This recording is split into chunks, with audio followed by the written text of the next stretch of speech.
ఇది A is subset B అవుతుంది. Equal to అంటే Bలో Aలో రెండు సేమ్ ఉండొచ్చు. ఓకే, ఇలా రాస్తామండి. తర్వాత very important is power set. అసలు పవర్ సెట్ ఎలా రాస్తామంటే the set of all subsets of a set A is called the power set. అంటే if you take any set A, దానిలో ఉన్నటువంటి సబ్సెట్ ఎన్ని పాసిబుల్ వేస్ ఉంటాయో అన్నీ రాయగలుగుతాము.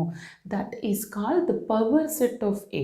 Suppose if you consider A is equal to 1, 2 beta, అప్పుడు P of A అంటే power set. అంటే power set అనేది ఎంటీ సెట్ కూడా కావచ్చు, అంటే phi. Okay, that is one case. Madam మీకు 1, 2, 3, 4 పవర్ సెట్స్ వచ్చినాయి. ఎలా వచ్చినాయి అంటే డిపెండ్స్ అపాన్ ద ఎలిమెంట్స్. నాకు ఎన్ని ఎలిమెంట్స్ ఉన్నాయి? 2 ఎలిమెంట్స్, అంటే 2 to the power of